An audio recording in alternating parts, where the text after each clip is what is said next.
Hello, and welcome to episode 25 of Made with Carleanergy. I'm Carlene, and this is my knitting podcast. You can find me on Ravelry and Instagram as Carleanergy as well. It is Saturday, December 2nd, 2017, so happy December. I don't know where November went, but here we are, and I hope you're enjoying this season so far. And I want to thank you all so much for tuning into my last episode, which was my return to podcasting after not having done this for over a year. And now it's been over a month again since I've recorded, but I've been busy with a lot of exciting new things as far as my crafting goes. So I think it's going to be a bit of a longer episode. So I have some tea here, and I hope you have some tea and some knitting as well. And so thank you for joining me. And thank you to my new subscribers as well. I've gotten a lot of new subscribers since my last episode, so that's really exciting. And I got so many lovely comments on that episode. I honestly was really nervous to post it because I didn't know what to expect. It had been so long, and you were all just so welcoming and left me a lot of comments saying that you missed the podcast, so that made me really happy. I appreciate that so much. More than I could ever tell you. So thank you, and I'm really glad to be doing this again. So yeah, lots to share with you. I will, of course, start with what I'm wearing. Since this was the sweater I was freaking out about in my last episode, it was right before Rhinebeck. So yeah, Rhinebeck happened, and I didn't do a Rhinebeck recap episode. I won't talk about it too much in this one because I know that you've heard a lot about it already, and it's quite old news now, but it was a really lovely time. I got to see so many people that I have missed very much being away in Arizona this past year, and everything was just so beautiful. I was really, everything, obviously at fiber festivals over the past several years has been incredible, but I don't know, this year was just, everything was stunning, and there are so many amazing people doing absolutely beautiful, talented, impressive work. So it was just really, I'm really glad to be a part of that and to just witness all the beautiful things that people are making. So yes, I was working on this sweater and getting really nervous about it a few days before Rhinebeck because I was running out of yarn and really stressing that it wasn't going to turn out and that I wouldn't be able to finish it. And I did. So this is the Soussous pattern by Nora Gahn, and I made it out of skeiny dipping yarn in her MCS worsted base, which is a gorgeous merino cashmere silk blend in the mineral colorway. And I will stand up and try to show it to you. Yes, it is quite wide and drapey, as you can see. There's a lot of extra room to move around in this thing. And I had to make a lot of modifications in order to not run out of yarn. It was the most insane game of yarn chicken I've ever played and hope to ever play again in my knitting life, but it turned out. I did have to use some sock yarn to finish up some of the seams, but that doesn't count. And yeah, I had to make some modifications. I did one less of the cable repeats on the back piece because as I was knitting the back, I realized that I was already using up way too much of the yarn to be able to finish it all. And so that meant that I had to modify the neckline in order to match up with the back, the length of the back. And so the neckline's quite wide. It tends to want to ride up like this. And I'm sure I'm going to be kind of messing with this through this whole podcast. I was a little nervous to wear it on the podcast because I know I'm going to be fidgeting with it, but I wanted to show it to you. So yeah, the neckline tends to it's a very loosey-goosey fit of a sweater. But it's very comfortable, and I think the shaping and the style of the sweater lends itself to being so wide and loose. if I could go back, I would definitely have taken in the sides a little bit. I would have cast on fewer stitches for each side so that I could take it in a little bit and not be so fearful of running out of yarn. But it turned out, I also shortened the sleeves. So yeah, I modified the neckline shaping. I didn't take any notes on it because I was really just doing it as I went, kind of rushing through it. But basically I just decreased at a faster rate than what the pattern called for. And yeah, the neckline would have been a little more narrow and maybe not have tended to shift around so much if I had been able to follow the pattern. But as I was finishing up the front, I was weighing my ball of yarn and seeing that I was really getting into the last half of it. So when I finished the front, I weighed that remainder of the last ball of yarn I had and split it into 2 equal halves to do the sleeves. So the sleeves are also about 2.5 inches shorter than what it called for, but I actually am really happy with the length of the sleeves. I like where they're, it's a comfortable length where it's hitting me on my arm, and then I always like when things kind of show off my tattoos, so that worked out. The yarn is just absolutely gorgeous to wear. It's one of those projects where I really like the finished garment and I've been wearing it a lot, but I kind of miss the yarn, if that makes any sense at all. I know that yarn is for knitting and yarn is for making beautiful things to wear, but it's just one of those things where I really liked having that yarn in my stash just because it was just this really gorgeous thing, and it was absolutely wonderful to work with. I would definitely use it again. But yeah, it's kind of sad that I don't get to stare at it in skein form anymore, but I do get to wear it and it's extremely comfortable. So I am happy with how it turned out. I definitely, if I could go back, I would have taken my time, checked my gauge. The pattern calls for a DK weight and I was using a worsted, and I already had less yardage compared to what it was calling for, you know, even with the change of weight in yarn and all of that. So it's definitely a lesson in check your gauge, wash your swatch. Don't be in such a rush to finish a sweater before Rhinebeck when, you know, you only have a few weeks to make one. But it turned out I did wear it at Rhinebeck. It was too warm to really wear a lot of knitwear at Rhinebeck, which was kind of strange. Really nice because it made for a beautiful weekend to walk around outside, but this sweater turned out really well for that, since it's looser, drapey, and shorter sleeves, kind of a nice open neckline, so I didn't get too overheated. Tea.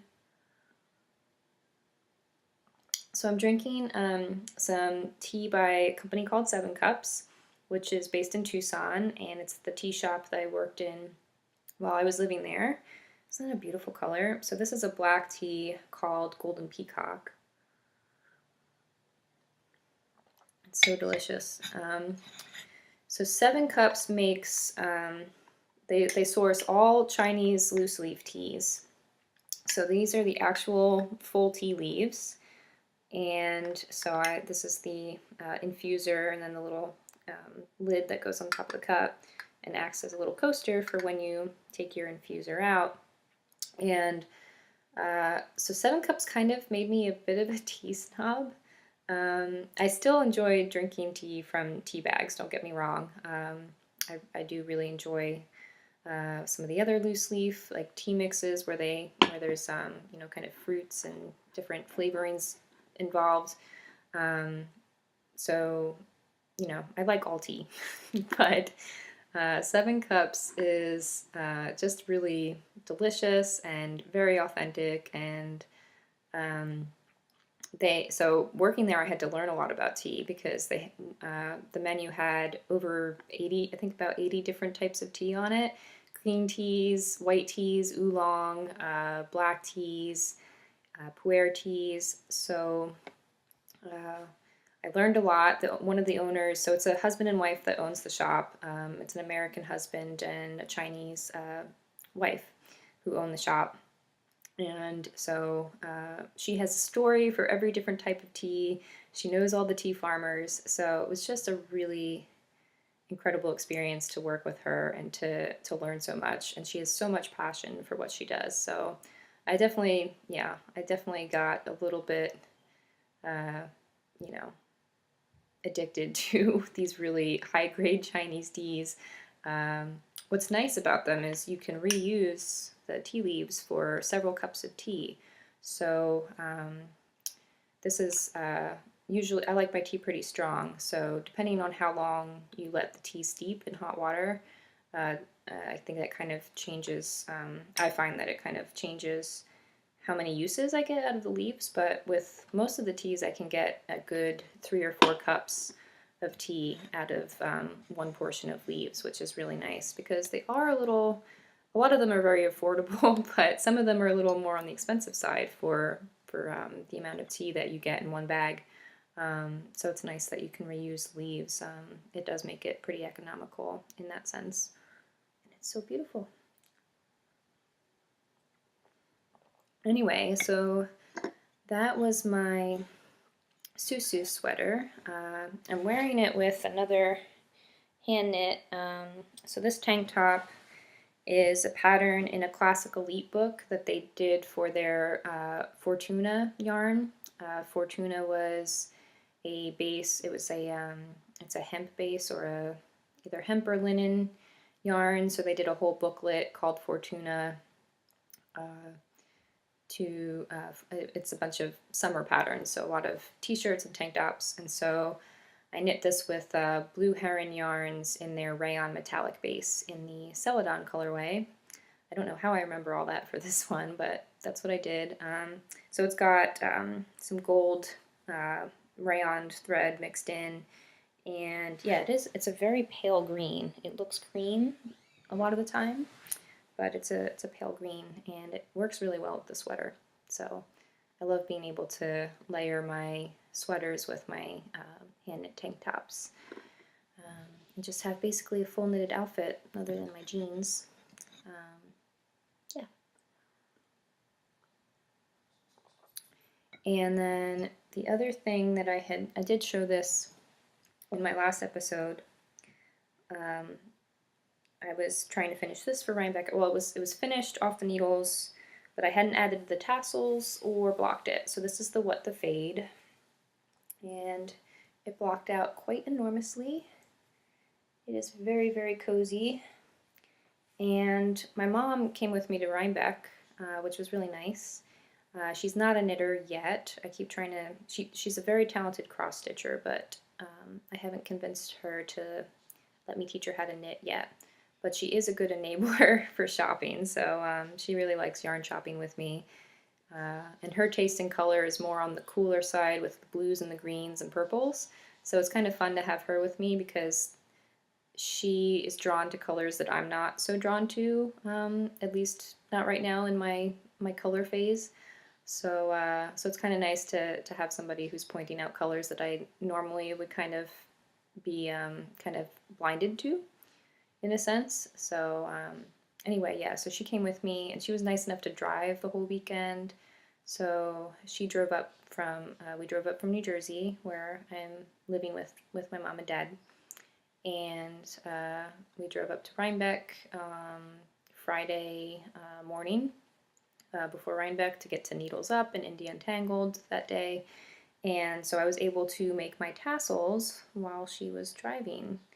So I did that, and I do like them. I wasn't sure if I was going to keep them on, but I wanted to add them just to see how I felt about tassels on a shawl, and I love them. I think they're really fun, and they add kind of a nice weight to the tips of the shawl while I'm wearing it. So it really kind of, I don't know if I'm imagining it, but I feel like they kind of help the shawl stay in place too.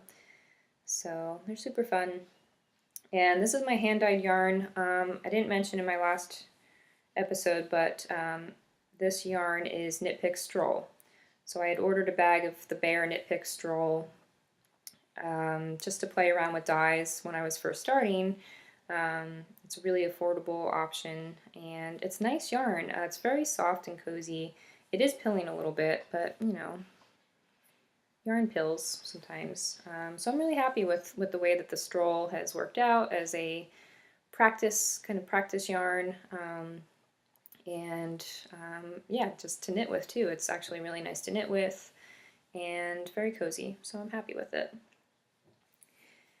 So that's the What the Fade, and I've been wearing this around the house just to have a little warmth on my shoulders while I'm reading or knitting, and then when I pile it up around my neck, it's like the coziest thing ever. It didn't get a lot of wear at Rhinebeck because it was 75 degrees, but definitely really happy with how that came out. I'm going to look at my notes and see if I'm forgetting anything. Okay, so far so good. I also have some other finished objects. I've finished a couple pairs of socks that I won't show you. I always have socks on the go, but I don't feel like I knit that many pairs of socks this year. I've always wanted to get through the box of socks knit along with Kristen of the Yarngasm podcast, but it just hasn't happened yet in the last 2 years that she's done it.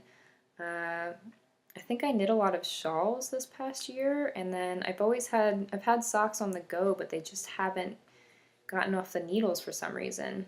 But yeah, I have finished a couple pairs that were languishing over the past while. I finished a couple pairs in the past month or so, so that's been nice to finally, you know, get through some sock yarn. I did finish 2 hats recently. So a few weekends ago, I went with my mom and dad to Lahaska, Pennsylvania, where there is a really lovely little shopping village called Peddlers Village. There's a lot of gift shops and a Christmas shop, and they light up the whole town really nicely for the holidays. So we went over there, had a nice dinner, and walked around to all the shops. And we stopped at 2 yarn shops on our way to Lahaska. So Bucks County, Pennsylvania has actually some really nice yarn shops. There's one in Lahaska called Twist Knitting and Spinning, I think it's called, or Twisted, either Twist or Twisted. That's a really nice one. We didn't go to that one this time. That's a really nice one. She also has weaving equipment and I think spinning wheels and spinning fiber, so that's a really nice shop. But I was looking for a place called Knitting to Know You, and somehow I got the addresses mixed up while I was Googling where the shop was. And so we were driving to this address and ended up still finding a yarn shop. I must have been Googling, like when I was Googling yarn shops in Bucks County, I must have clicked on this address instead of the one for Knitting to Know You. Anyway, still led to a yarn shop called Echo Valley Fiber Yarn Emporium. And it was so lovely and cozy in there. The owner was really nice. There was a big group of ladies knitting around the table, and she had tons of yarn, lots of fun notions and books. So I really recommend that shop. That's Echo Valley Fiber. And I did pick out some things there, but they are Christmas presents from my parents, so they were taken away, and I'll get them under the tree in a few weeks. So that was really nice. And she actually had a sale while we were there, which was really fortunate. Then we went over to Knitting to Know You, and also a really gorgeous shop. Lots of Madelinetosh. She also had some things that you don't see all the time, like knit collage yarns. At least I haven't seen them too much in physical yarn shops, so it was really fun to see some knit collage. They make some really nice, like, chunky single ply spun with all different wild colors and like little flowers and bits kind of spun into the yarn, so that was really cool. And she had 2 boxes of Madelinetosh on sale for $10 a skein. Some fingering, singles, and some DK, so can't pass that up. So my mom and dad each picked out a skein of yarn for me to make them a hat.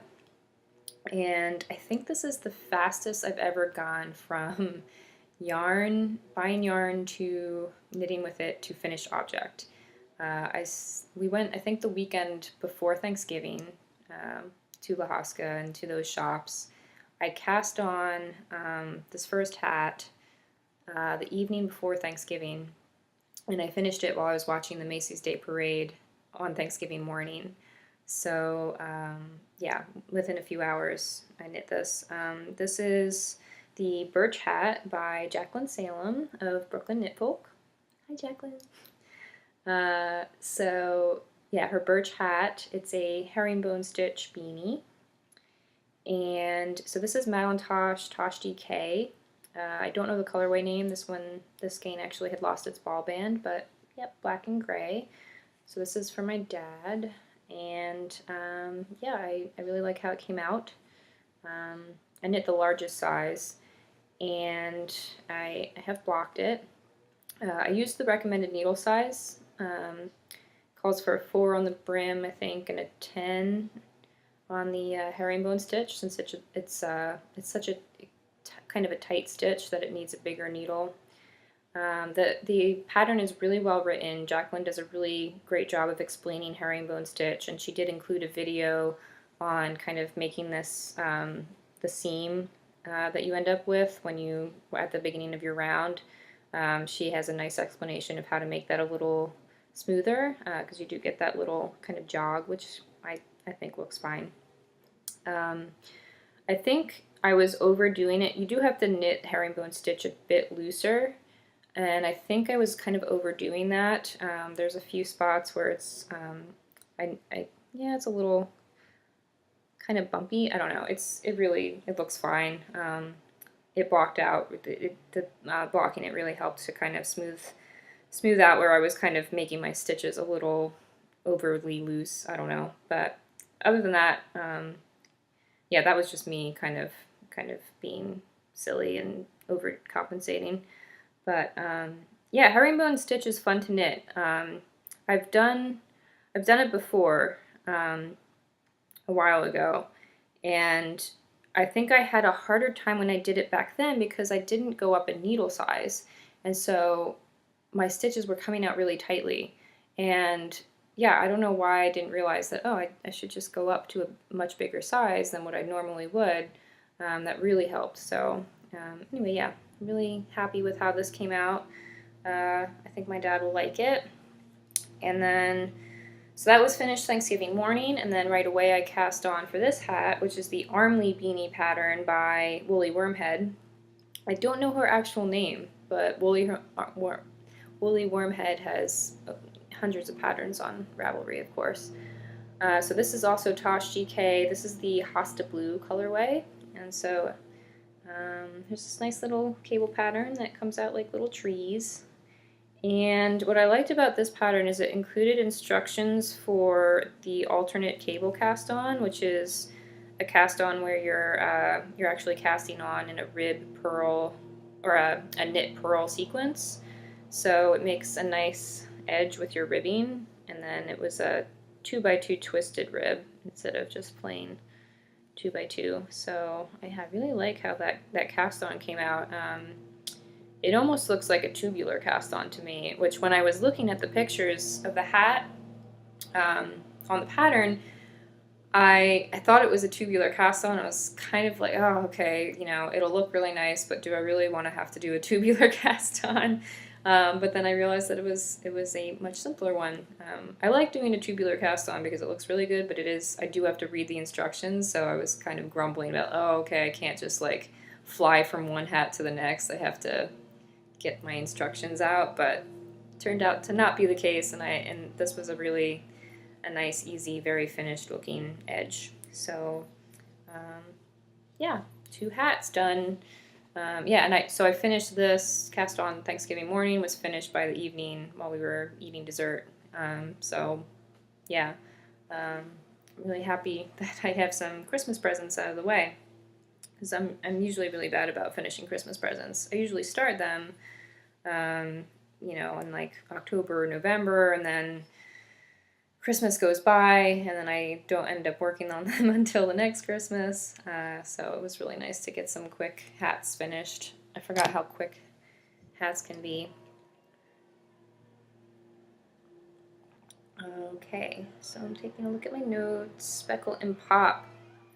My Speckle and Pop shawl is off the needles. It's not blocked, which this pattern really needs a block, a good blocking. It's really not a shawl that you can get away without doing it mainly because of the edge of it. But anyway, so I did the Stephen West Mystery Knit Along this year, or this fall. I think he does 2 a year.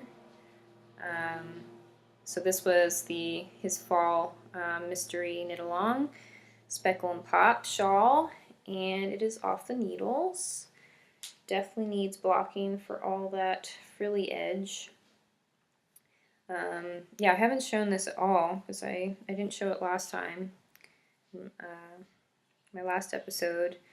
I was pretty on track with this up until I think the last clue. So I was on schedule or ahead of schedule with all the clues for this one. It was nice because he varied the length of the clues. So like the first clue was this big section here all the way up. And then, so that was a lot of knitting. But then the second clue was just this chunk here, or yeah, this short row strip here. So that took a lot less time, and it was easy to catch up. But all my ends are woven in, which is, you know, I'll show you in a few minutes. That was quite the feat. I'm bad about finishing shawls and then weaving the ends in. I've always been bad about weaving them in as I go, but I think the last couple mystery knit alongs have helped with that because there has been a lot of color changes. Like this one, you're changing colors every couple of rows for a while. So I've really learned to weave in as I go. It makes it a lot less of a pain at the end. So the yarns I used, let's see if I can find them all. Oh, I dropped one. Where did it go? There it is. Okay, so the 3 main colors. First is Madeline Tosh Light. The lighting is really terrible. I'm recording on my laptop today. The quality was better when I recorded on my phone last time, but I know I don't have enough space on my phone to get through a whole episode.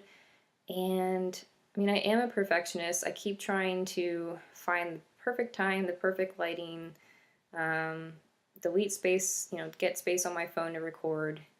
And I mean, good lighting is great, and good production value of a podcast is nice, but if I try to get all that put together, it's, then I don't record, and I don't think you're here for like perfect production value. I like to put podcasts on and just kind of, like hang out with the person. So I hope it's all right that my lighting sucks today. But anyway, so this is Madeline Tosh Light in the Modern Fair Isle colorway. My ex actually got this for me, but that's okay. It's still a nice yarn. So this came from Cornwall Yarn Shop in Cornwall, New York, and this is all I have left because I knit the edging of the shawl longer than the pattern called for. I just kept going until I was running out of yarn. So yeah, I had this skein. Well, first I had this skein. This was the first skein that I had in my stash. And so this is by the Fiber Studio in their Walkabout base, which is a really light fingering weight. It's quite thin. It's 100% Australian Merino, I think. So this came from a shop in North Carolina, Wilmington, North Carolina, called The Noble Thread, which is a really adorable shop with a really lovely owner. So go there. I really recommend it if you're visiting Wilmington or in the Wilmington area. Go to The Noble Thread. It's just really adorable, and she has fantastic taste in yarn. So my mom got this for me while she was down in Wilmington. My parents go down there on vacation a lot. So I had that one, and then this came into my stash, and the speckles on Modern Fair Isle are the same colors as in this yarn. So I knew I wanted to use those two together. And then my mom was visiting her sisters. She has three sisters, and so they had a sisters reunion. They live all across the country. One of her sisters lives in Oregon now, and so they had a reunion, and my mom went to Coastal Yarns for me. I forget what town that is in Oregon, but it's Coastal Yarns, and I really recommend that shop. Obviously, I haven't been there, but the owner was really sweet because my mom had sent me to her website so I could look at what she had, and when she went to the shop, she was talking to the owner about what I might want, and the owner was really sweet, showing her samples of the different yarns that she had, like knitted up, so that my mom could take pictures and send to me so I could pick out what I wanted. So this is Socks That Rock, Blue Moon Fiber Arts Socks That Rock in her in the Manzanitaville colorway. So this is the lightweight sock base, and Manzanitaville is an exclusive colorway to Coastal Yarns. She had, I think, around 6 different exclusive colorways from Blue Moon Fiber Arts. And so when my mom sent me the pictures, I knew I wanted this one because I knew it would go together to make a fade for the 3 main colors of the Speckle Pop shawl. Because this was when Stephen was releasing the clue information about picking out your colors. So that worked out really well. So yeah, that was my... I really like that they all come from different parts of the country and that they all went together really well. So it's kind of a, I don't know, travel shawl for me, traveling by proxy through other people. And then, so for my pops, I had this mini skein set in my stash for a while. I was kind of saving it for something special. I had thought about doing kind of scrappy socks or like pixel rising socks or something like that with them. Excuse me, I'm going to take a sip of tea. But I kind of wanted to do something other than socks with them. And so this is a mini skein set that came from Lavender Loon Yarn Company. The dyer behind that is Samantha, and she is very talented, makes gorgeous yarns. So I got this set from her. This was a set based on The Big Lebowski, the movie The Big Lebowski. So I had to have it because if you're familiar, I have a parakeet named the Dude, and also his friend named Edison. But the Dude I've had for longer. And I named him after the Big Lebowski movie.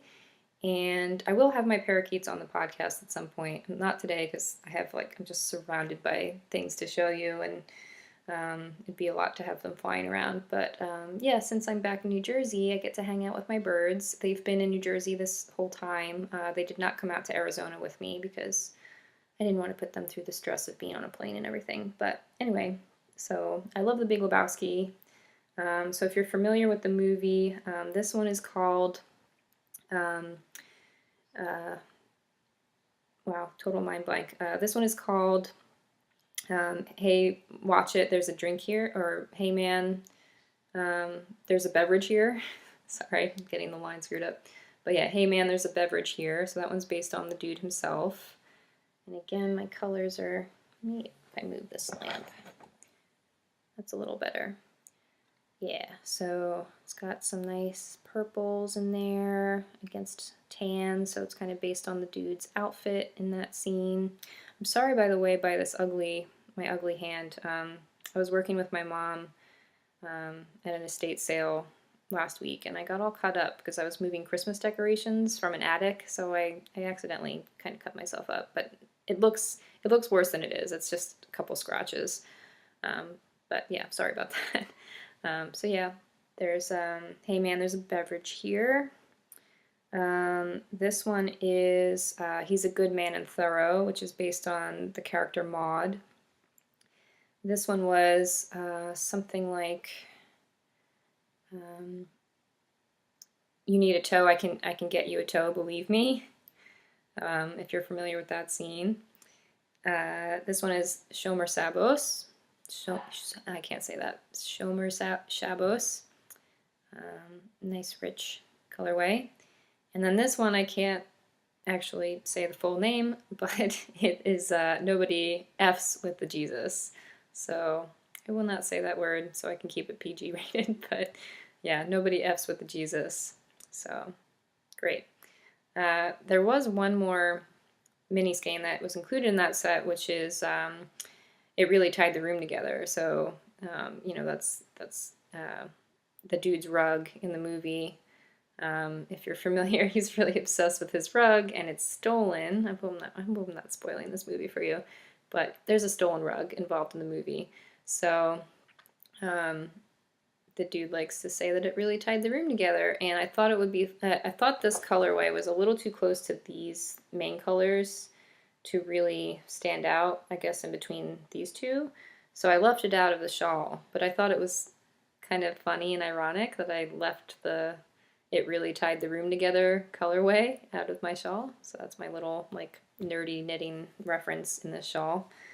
I really love how those, so I was debating on using that set because I didn't know if it was going to be poppy and like pop enough against the colors, because they're all pretty, you know, a lot of variegated colors, and some of them are more subtle.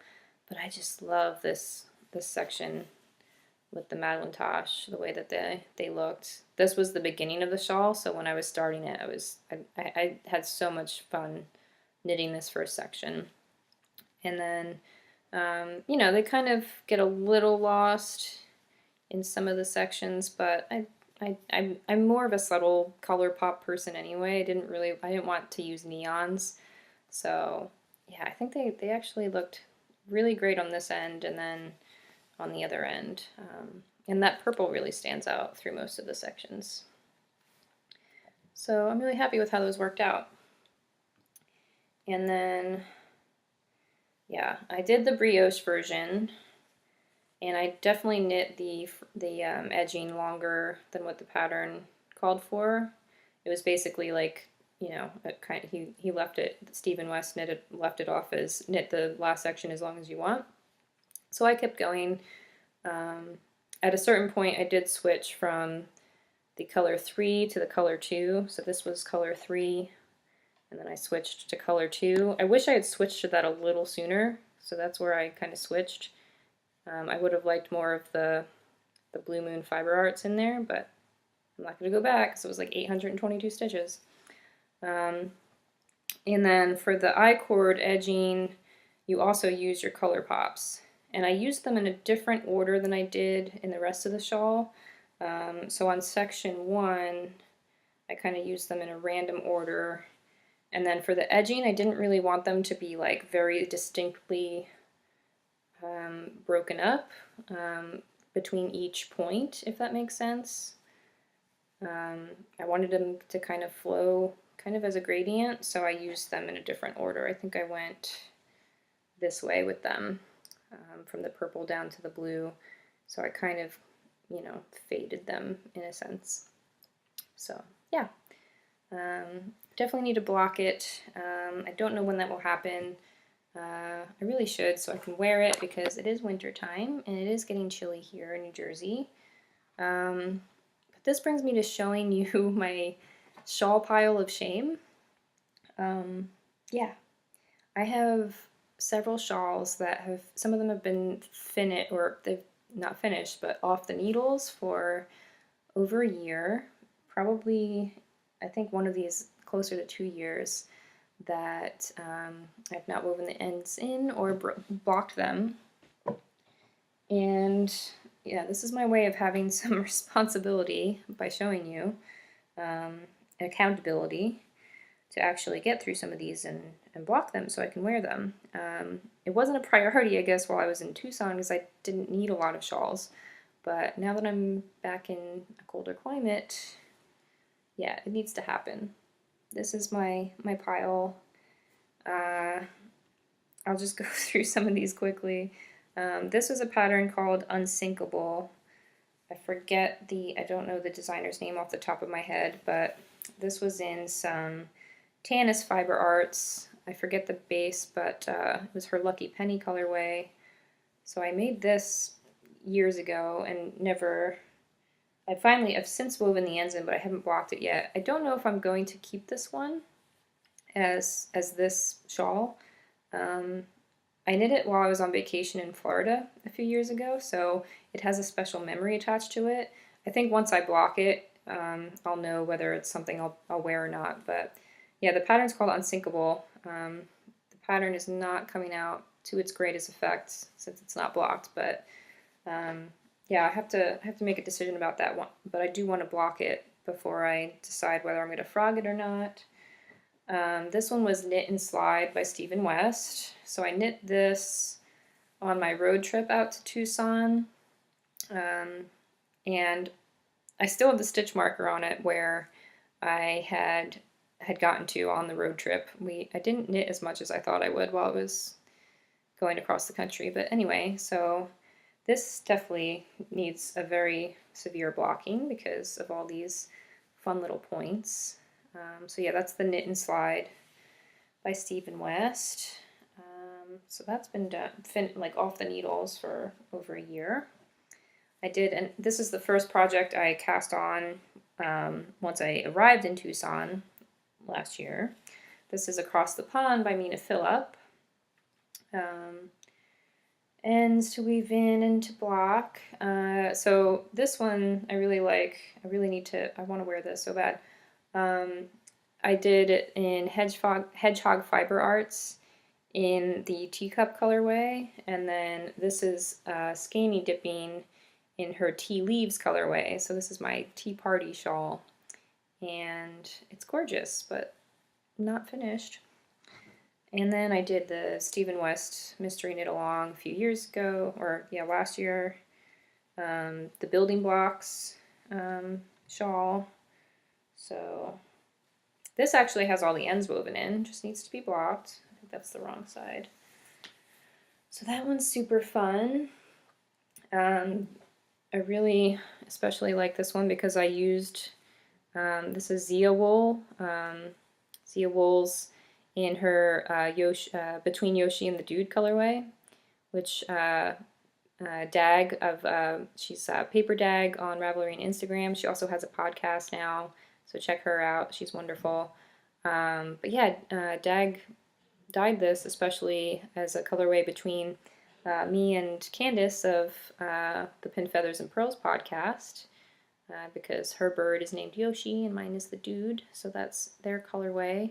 So it was really exciting to use that, but I haven't worn it because I could wear this one because it's not like it could be worn without being blocked, but I want to block it out. And then I did Find Your Fade by Andrea Mowry, which everybody did, of course. And so I knit that while I was in Tucson. And this was all yarn that I had in my stash that I was able to put together for a fade, which I was really excited about. But there's a bunch of ends to weave in and it needs to be blocked. So yeah, I like this because I did put yarns together from my stash. It's interesting, the fade craze. I think it's wonderful. I think it's a really great way to use color, and it's a really nice way for indie dyers to kind of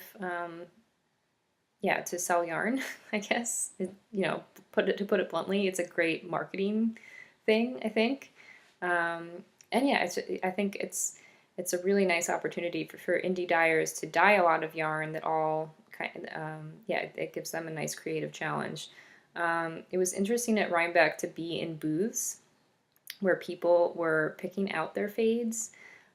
It kind of got to me a little bit because I wasn't looking for fades, so for me to be in a booth just to like get a single skein or to pick out, to just to see the, just to look at the yarn and be able to decide if I wanted any. And, people are like kind of comparing different fades and comparing skeins to see if it goes in there, So, and then there's all the fade kits. I like picking out my yarn like on my own and individually. There's been some really gorgeous kits that I've been really tempted by. Especially at Rhinebeck this year. There were so many beautiful kits of yarn already picked out for a certain pattern. And I like that idea a lot. And as someone who's starting to dye yarn, hint, hint, I'll talk about that more in a few minutes, but as someone who's starting to dye yarn, it's a really great thing because you can put together a kit of a bunch of colorways and, sell more yarn at one time. And yeah, I think it's a really nice creative challenge to do that. But yeah, I also like to pick out my yarn individually and put it together for shawls and things like that. So yeah, I'm kind of torn on the whole fade and kit thing. But regardless, yeah, it's I think it's really a really nice thing for indie dyers that there are so many patterns now that have a specific color inspiration or yeah, color requirement type of thing, if that makes sense.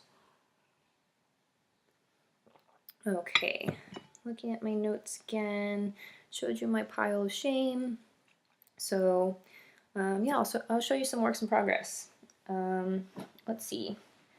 Yeah, I'm working on several things. Some socks. There's projects that are still languishing that I will eventually show you, but as far as like the main ones right now, I'm working on a scarf for my mom for Christmas, and this is some yarn that I got at Rhinebeck.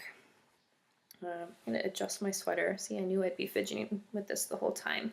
Okay, so this is by Brooks Farm Yarn, and the color is coming out, let's see, now that the sun is starting to go down, it's 3:30 and the sun, well, it's getting kind of cloudy and the sun's already kind of going down here. It's coming out a little bit of a brighter blue than what it looks like in life. It's a nice, I don't know what you call this. It's like a cerulean blue, I guess, is what that is. Really a blue that I wouldn't buy for myself, but I really like it. I almost kind of want to get more of this in my stash and in my like wardrobe. It's really pretty, and I've been really attracted to it lately. Again, it's like not really coming out quite as it is in person, but this is the Topiary scarf by Michelle Wong. It was in a Brooklyn Tweed collection a few years ago, and she has different size versions. So there's a wrap version, and then this is just the scarf version, which just includes a single repeat of the pattern.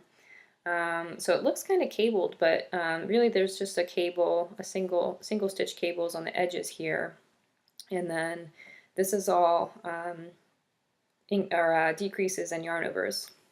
So a really pretty pattern, and it's been nice to knit. It's been nice and it hasn't been intuitive. Like I don't have the pattern memorized. It's I think like a 27 row repeat, so I don't have it quite memorized. I haven't been able to kind of intuitively get through the rows, but yeah, it's been fun and easy to work on, and I'm almost finished. I have maybe 6 repeats to go, so I'll definitely finish this before Christmas, which is nice.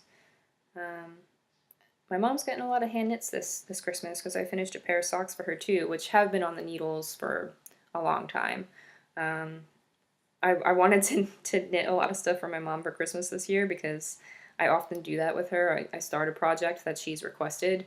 She picked the yarn out for this at Rhinebeck. But yeah, I do that often with my mom's stuff because she'll request things, she'll pick out yarn for it, and then it'll be like 2 years until I actually get through it. So I tried to not do that this year. So I've been able to get through a lot of her gift knitting. Which is what happens, I guess, when you're unemployed. I had not been working yet since I've been back in New Jersey. I've applied to some retail stores in the area, but yeah, I haven't been working, which is, yeah, that can't last because I'm getting really broke. And yeah, need to work, obviously, to be a real person, be an adult. I have been working on my yarn dyeing, which I will talk about more, but that's been my main focus. I really want to get that up and going by early next year to be able to sell yarn. But I'm taking it slow, and in the meantime, I really need to find something. I did apply to my local Michael's craft store, which I worked at actually several years ago, and I have to call them to see if they've reviewed my application and stuff, because, yeah, I really need a job. But, yeah, I don't know. I've been in between feeling guilty about that and also feeling like I needed some time after I came back from Arizona. Yeah, I mean, obviously I want to get back on, back to a working schedule, and I think it would really help for me to have a routine so I don't feel like, a new day starts and I'm just kind of around the house and, don't know what to do with myself. But at the same time, it's given me a lot of creative space to play with yarn dyeing and to get that going. So, yeah, I think it was good to take some time, and I can do that because my parents are wonderful and have, welcomed me back home, and I'm staying with them, and, don't have any like immediate need to support myself. So I'm really grateful for that. But, obviously at the same time, I feel like, need to have a job. So anyway, that was a tangent, but so that's the topiary scarf. What else am I working on? Yeah, I'm working on some socks, which I won't show right now because they're just, one's just a plain vanilla. The other is, I started the cuff of Jacqueline's new Irving socks pattern out of some of my hand-dyed yarn. Actually, I will show that one, even though it's just a little bitty cuff. I had started a stockinette sock with this yarn just to see what the colorway looked like, but I ripped it out because Jacqueline was coming out with a gorgeous new pattern. So this will be Irving Socks by Jacqueline Salem. Just have a cuff, barely a cuff. And so this is some of my hand-dyed yarn that I dyed up recently, and I really want to make this a regular colorway because I really like how it came out. So it's got some light pink and mustard and minty green with brown speckles. And so this was just a sample skein of BFL nylon blend that I had ordered, and then I also dyed some of that up on gold stellina fingering. So that's what it looks like in the skein. And yeah, it's really interesting to see how yarn knits up versus in the skein. It's always interesting to see that, but then becoming a dyer and seeing how things look in the dye pan as I'm dyeing it, and then as it's wet, and then finally when it's dry and you can skein it up and actually see what it looks like in the skein, and then knitting it up, it's all different. Excuse me. And I'm finding that I get all discouraged when the yarn is wet, and I think that, oh, it's so ugly, it's not gonna be any good. But then it dries and it's beautiful. So don't judge your yarn until it's dry, basically. Don't judge a wet skein. Yeah, it makes such a difference once it's dried, and you can skein it up. So, but this is one that I liked from the dye pan all the way into knitting it up.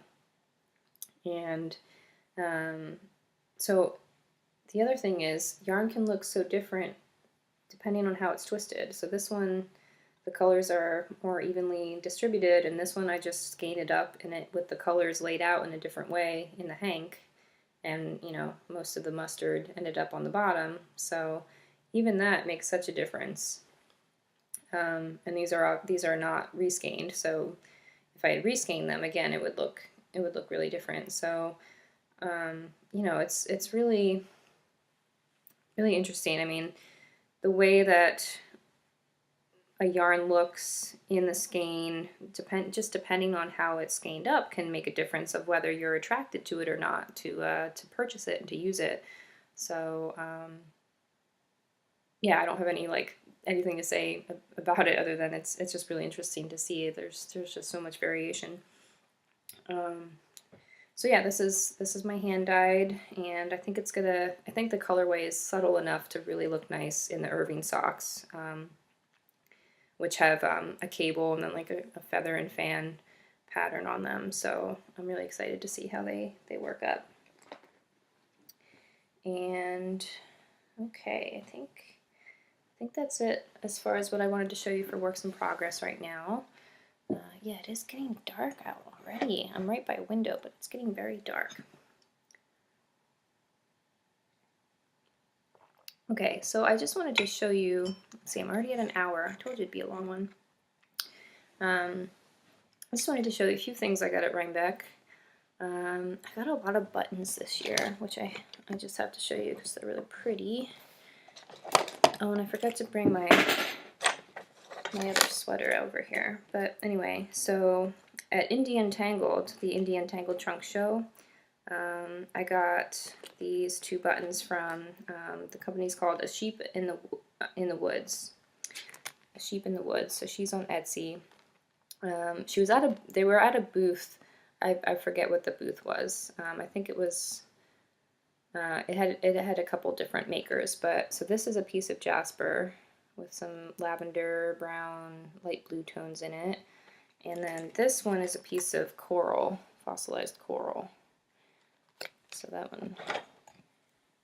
one's really cool. And I have no idea what I'm going to use these for, but I had to have them for something.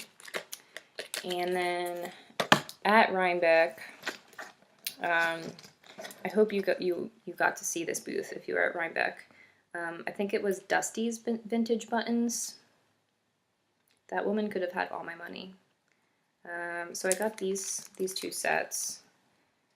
This is some lavender, rose, browns. I'm going to use all of these on a cardigan at some point. And then I got these gorgeous yellow ones. These are glass. Both of these are Czechoslovakian glass, vintage. They're so cool. And it was just like, it was a candy store of buttons. I could have walked away with tons, but you know, budgets or barely budgets. So yeah, and I also got another set that I've already put on my Bellows cardigan, which I knit as my Rhinebeck sweater 2 years ago. And I had some really nice buttons on it, but they were made out of they were stone and wood, but kind of interlaid. And the stones or the wood pieces started falling off of those buttons. So the yarn shop I got them from was nice enough. I returned, or she refunded me for those. And I had just been wearing the cardigan with no buttons on it. So I'll show that to you next time because I forgot to bring it in here with me. But yeah, I bought 3 sets of buttons from Dusty's Vintage Buttons.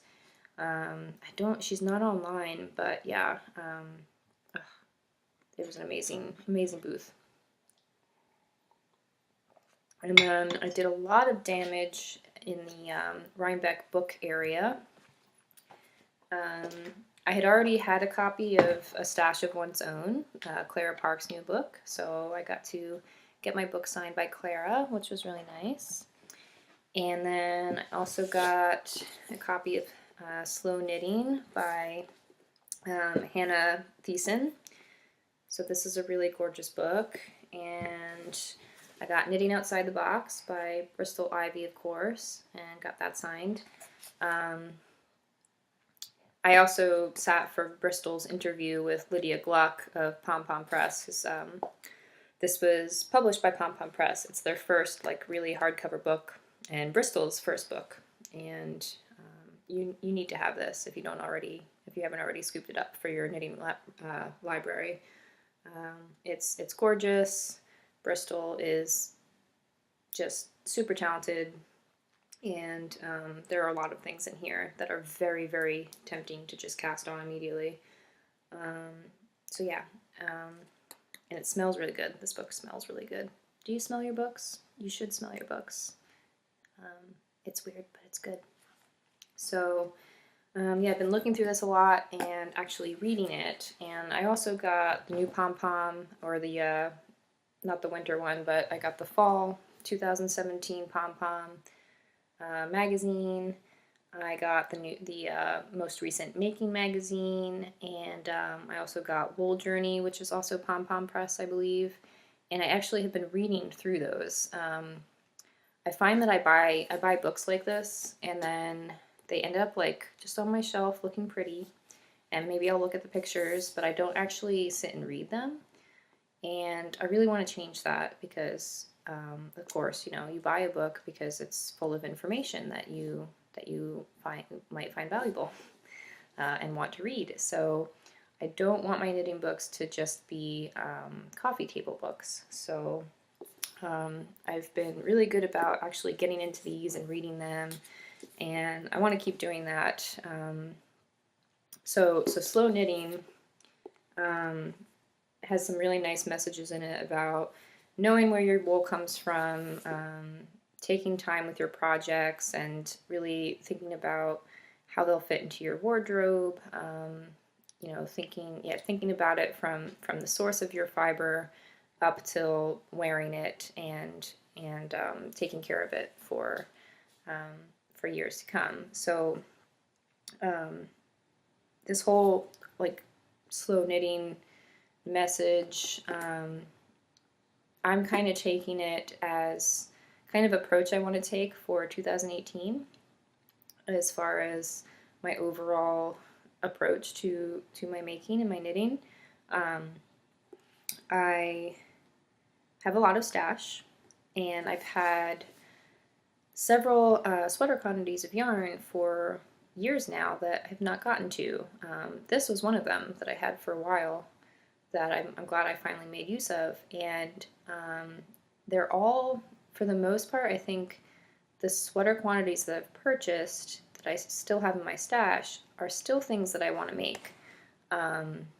They're still patterns that I want in my wardrobe, and I feel good that I purchased things for patterns that haven't gone out of style for me yet. They weren't too impulsive as far as like now I'm looking at them and I'm like, you know, regretting why do I have a sweater quantity of this for that pattern.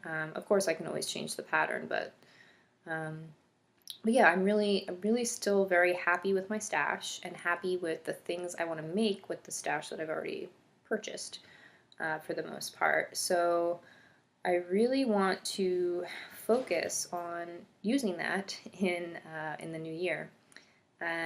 So with that being said, I am putting a no new yarn, no yarn purchases, big yarn diet in 2018 on myself. I know it sounds crazy, a whole year, I don't know, but I really want to commit to not purchasing any more yarn in 2018, which excludes purchasing bare yarn to dye, of course, since I'm trying to start my own yarn dyeing business, which will help, obviously. Obviously, I've worked in, you know, a plan, a convenient way to get out of, you know, not buying yarn for a whole year, which is to still buy yarn, but have it be yarn that I'm dyeing and hopefully selling, and, you know, might, you know, put aside a few skeins for myself now and then. But yeah, I'm hoping that will kind of stave off the craze for, you know, the craving of purchasing new yarn. And it's going to be really tough. Obviously, there's going to be things that I will have major fear of missing out on. But you know, there's gonna be new pretty stuff. Like, it's not all just gonna evaporate just because I don't buy it. Um, it's gonna be, yeah, really tough because there are so many beautiful things being made, and sometimes you see things and you're just like, I have to have that. That has to be mine. But I've already kind of put that into practice with going into yarn shops. I've gone into a lot of yarn shops in the past couple months since I've been back on the East Coast. It's been really fun, but I've been good. I haven't, you know, I've been very frugal about my purchases.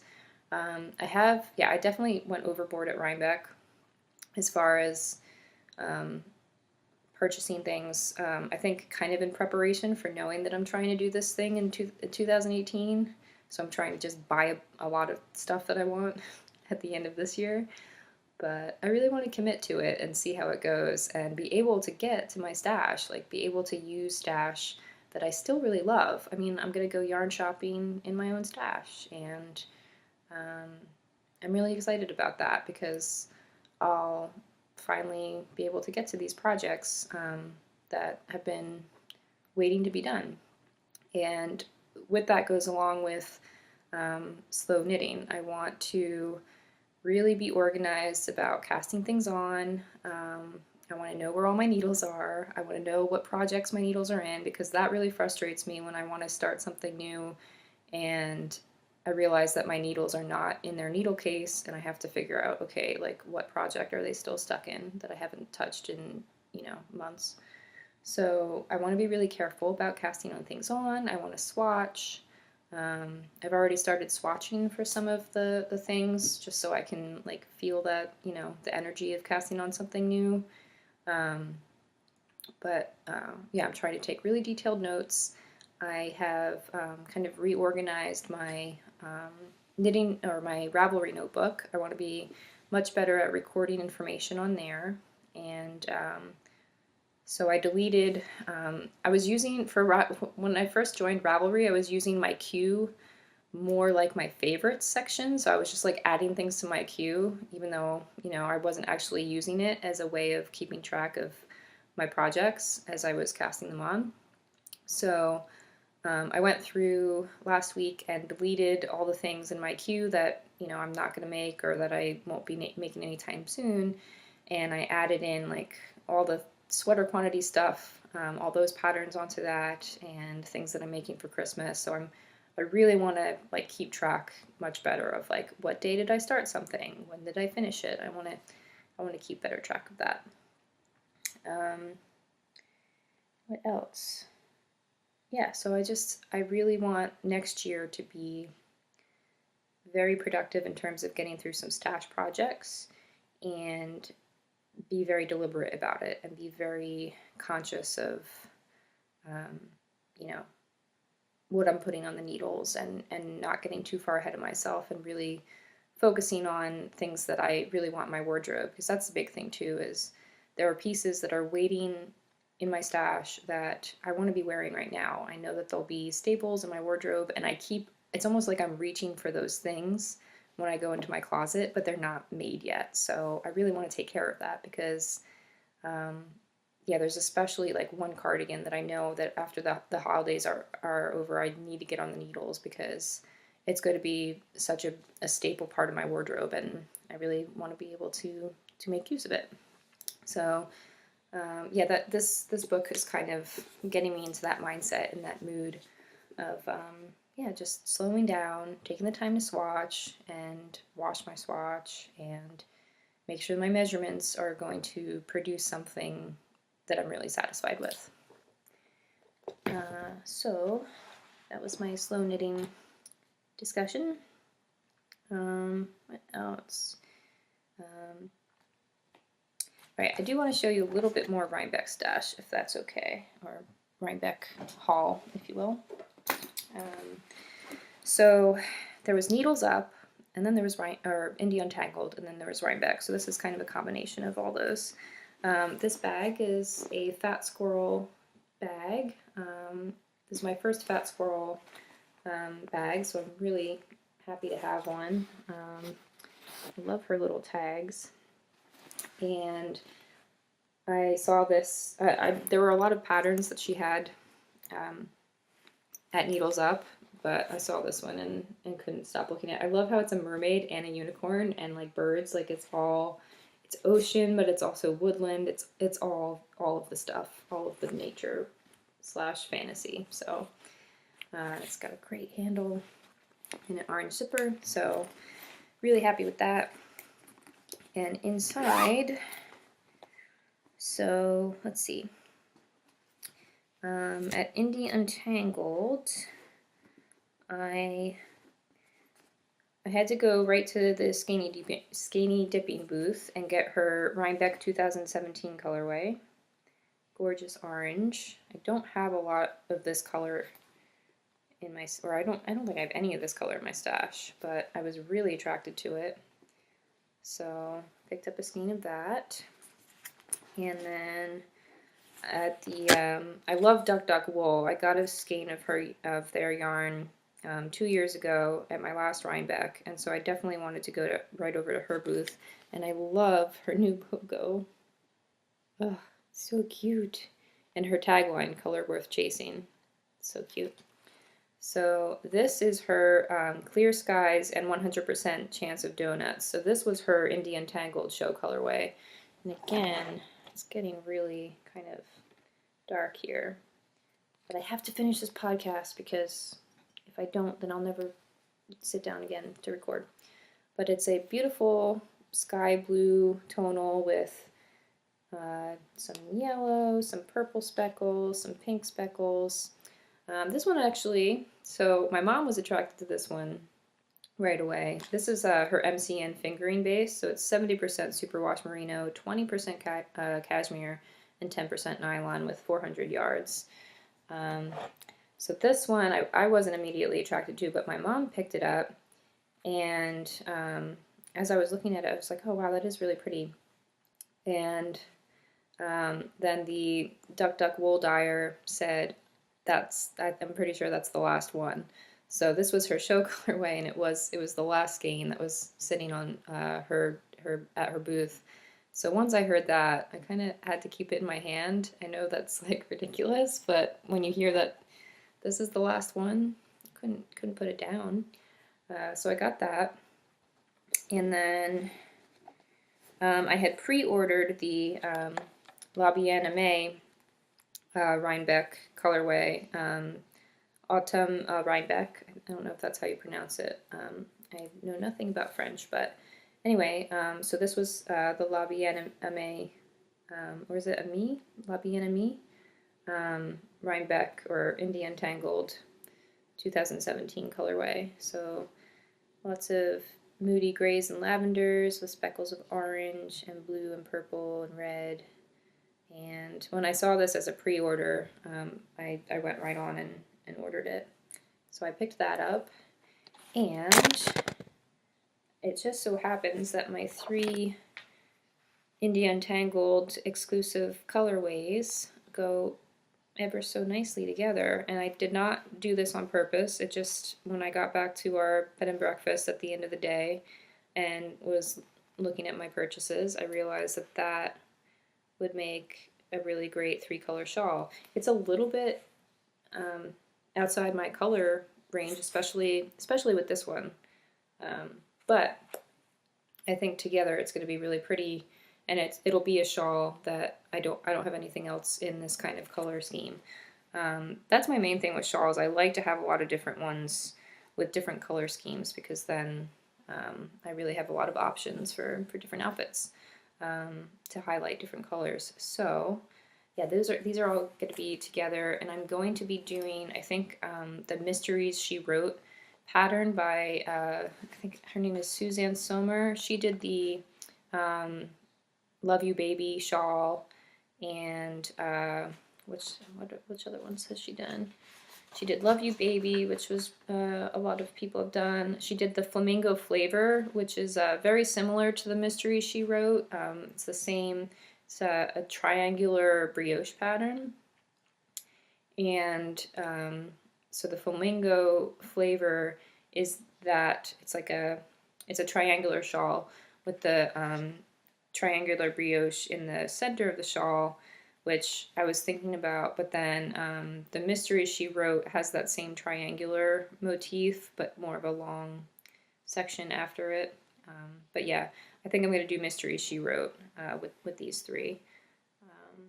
And I'm going to do, I think these two will be the brioche sections, and then this will be, there's like a big wide border around it, so I really want the orange to be like kind of the main player of that shawl. So I was really happy that that worked out, because these were all just like random single skein purchases, so I'm really glad that they went together right away. It'll be nice in this to use this bag with those. And then also at Indie Untangled, yeah, I got those buttons, I got a few pins. I also got some Spun Right Round, which I really wanted. I knew I wanted to go to the Spun Right Round booth for a mint skein. I really wanted one for mint skeins. So this is a Pistachio Seahorse in her classic sock base, which is 100% superwash merino. And unfortunately the color is just not coming across very well. But yeah, it's kind of a minty, yeah, very green mint. I guess it has a little bit of blue in it, but mostly like a very pale mint green with neon kind of acid green speckles. So got that at Indie Untangled. And then at Rhinebeck, I wanted to go right to the Primrose yarn booth, which was totally swamped, which was to be expected. My mom was very impressed that I was going into these booths that, like, I basically got stuck in the corner, because I'm, yeah, I definitely have a fair amount of social anxiety, but I'm kind of able to block it out when it comes to knitting events, I think. But yeah, this, I definitely wanted to get into the Primrose yarn booth, and I got a skein of her Sweater Weather colorway and her Adelaide base, which is her single ply fingering weight. So this is a lavender gray base with lots of speckles of different colors. Kind of similar, I didn't notice this, but I guess, no, it's very different. I mean, if you were to describe these two colorways just by words, you'd probably describe them the same way, but they're quite different, which is interesting, I think, because they're similar in their in the way that they were dyed. They're similar in their color schemes, but they still have come out so differently. Anyway, so I got that, and then I couldn't resist getting a mini skein from her in her Landslide colorway. This is also the Adelaide Merino singles base. And then when I got home from Rhinebeck, Riza Knits, who's Cassandra Rizzardi, she's Riza Knits on Ravelry and Instagram. She has really wonderful patterns. She's been producing a lot of beautiful, beautiful patterns lately. She had come out with her Rope the Moon shawl right after Rhinebeck, and I realized that I had yarn for it. So with the mini skein, I really wasn't sure what I was going to do with this. I knew I just wanted to pick up more than one colorway from Primrose without going into another full skein. And I realized that, because the Rope the Moon calls for 2 full skeins plus a mini, so this is going to be a Rope the Moon shawl. So somehow I was lucky that I was buying random single skeins at Rhinebeck, but ended up with 2 shawl quantities that I'm really, really excited to make, but they won't be cast on for a while. Definitely not this year. I don't, not this month. I think I'll put these off for a little while so I can really enjoy them when their time comes. But I realized that, so the Rope the Moon shawl calls for a more yardage. It calls for like a 465 yard skein of fingering, and this is only a 438 yard skein of the Spun Right Round. So I did order another skein, which is somewhere in my pile over here.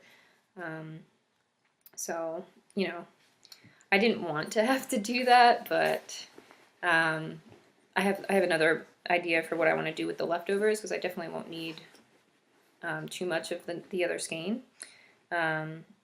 And I really wanted to be able to make the Rope the Moon shawl with those. And yeah, I figured since it was for a project that I had already decided on, that it was okay to order more yarn for it.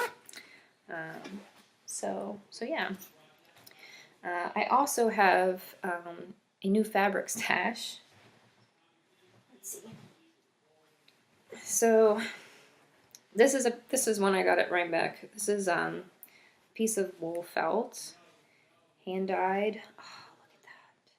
It's this like gorgeous deep mustard color with red, like a red thread running through it. I have no idea what I'm gonna make with this, but it's a half yard, so it's definitely enough to make like a project bag or something. I don't know how to sew, but I had to have this piece of fabric. It shouted at me as I walked by it at Rhinebeck, and I forget. Oh, it came from the hand hooked rugs booth. Hand hooked rugs by Janet Connor. So she had a lot of rug hooking supplies and projects and kits and things. But yeah, I saw this. She had like a trunk of different wool felt pieces, and it really just like it shouted at me. So I had to have it. So I have to save this for something special when I learn how to sew. That's another goal of 2018, is to finally learn how to sew, to use a sewing machine. I do have a sewing machine that I think is functional. I just have to figure out if there's any parts I need to replace or fix or whatever. But I definitely want to learn how to sew, and of course I have several lovely friends that can teach me. So when I was working with my mom at an estate sale last week, the woman had been a quilter at the house that we were cleaning out. So she had boxes and boxes of fabric. So I got a nice big stack of fabric. Some are scraps, some are like bigger pieces that are definitely enough for project bags or whatever. So I got like a nice toile. I think this is called toile. This one has like teacups. This is another teacup one. So I'm excited about the project bag potential of those. And then my favorite, I think, was this piece. I love the color, and it's got butterflies. And then I think I want to somehow combine that with this one. So if I can get this to... So if you can kind of see, it has like the maple seeds on it. There we go.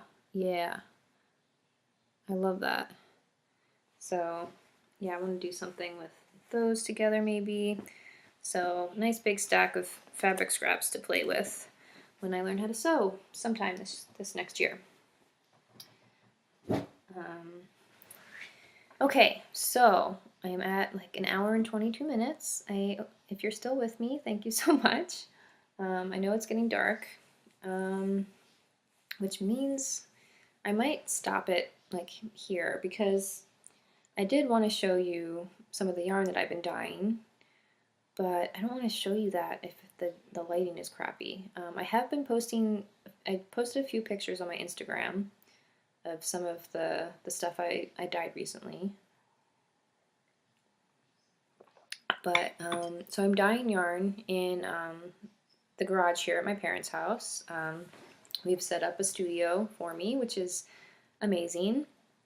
And it's taken a little while to kind of set up. I'm still having technical difficulties, especially with the hot plates. So I actually have 6 hot plates, double burner electric hot plates, but I'm having issues with plugging them in all at once, or even like a couple at once, because of the electricity. They take a lot of power, and I keep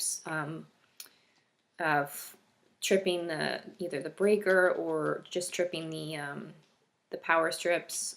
So I definitely need to figure out what kind of like heavy duty power strips and extension cords and like what we have to do to get more burners going at once, because I've been doing what I can, just like having one or two going at once, but I really want to be able to do like you know, an assembly line, like a full, you know, several pans at once going. So, so I need to figure that out. If you have any advice on using hot plates to dye yarn, I would love to hear it. And yeah, so I'm trying to get this going. I ordered a lot of different dyes. I ordered lots of skeins of yarn to play with for now. And so I'm kind of creating a little stockpile of things that I've dyed already. And in the meantime, I'm doing my research on getting a website started. How do I do payments? How do I do shipping? And that was all really like overwhelming to me when I was getting this going, when I got home.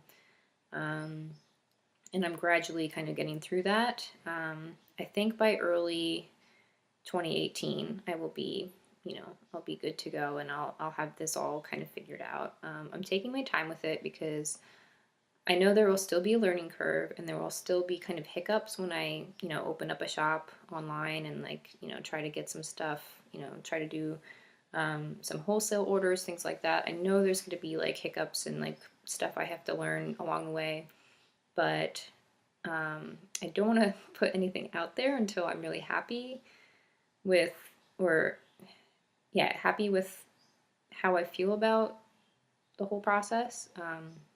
If that makes sense, I want to be confident that, you know, if somebody orders something, I know the process of like making the shipping label and getting the, you know, getting things out there. So I'm taking it slow, and kind of trying to be patient with it. I did have a logo designed by my friend Leanne Coppola, who is also a knitter, and she actually works, her family owns Arrow Acres Alpaca Farm here in Wall, New Jersey. And so yeah, she's also a graphic designer, and she's been doing a lot of really fun design work lately for different knitting companies and dyers and things like that. She actually did the Elizabeth Zimmerman pin that the Fat Squirrel was selling at Needles Up. So she designed a logo for me for my hand-dyed yarn. And so that was just finished yesterday. I got the files from her. So I'm not going to show that to you yet because, again, like, I'm taking things slow. I want to make sure I know what I'm doing, and you know, be really, really happy with my product when I finally get it out there. So I hope that's, you know, that's not like frustrating that, you know, I'm going to be posting, I'd like to be posting, you know, yarn photos on my Instagram just to get your feedback, because I really want to know if you like it, or like, you know, what you think. So I probably will be posting my experiments and things like that as I get things going on my own Instagram, and I'm going to get an Instagram going for my shop. It's going to be called Fortuna Fibers. Fortuna was my mother's name, so my maternal grandmother. And I didn't learn to knit from her. She passed away before I was able to, but she was a crocheter. I'm pretty sure she knit, she sewed, she embroidered.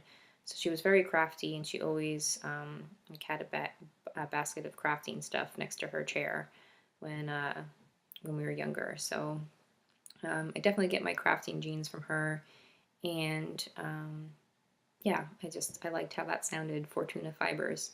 So that's what it will be called. Again, like, I hesitate to really like announce anything yet, or like, you know, tell you I'm doing this, because I'm not quite at the point where I can put things up online and sell things, but it's happening. It's getting there. I'm taking it slow, being gradually, you know, kind of, yeah, just learning about it, and it's very exciting and nerve-wracking and exciting. So, yeah, and yeah, I mean, even, you know, even a couple weeks ago, I was like freaking out and thinking, oh, I can't, you know, I'm not going to do this. This is, you know, there's too many little details to work out. It's a lot. I mean, India dyers do a lot, you know, there's a lot involved, and it's not as hard as I'm making it in my head, but it is difficult to like kind of get everything together and like not only be involved with the creative side of it of okay, I'm gonna go in the studio today and dye some yarn and you know, um, think about what I want to name my colorways, but it's also the business part where I want to be really organized. I want to know the ins and outs of taking credit card payments and shipping um, information and all that stuff. So um, yeah, I'm just taking it one step at a time.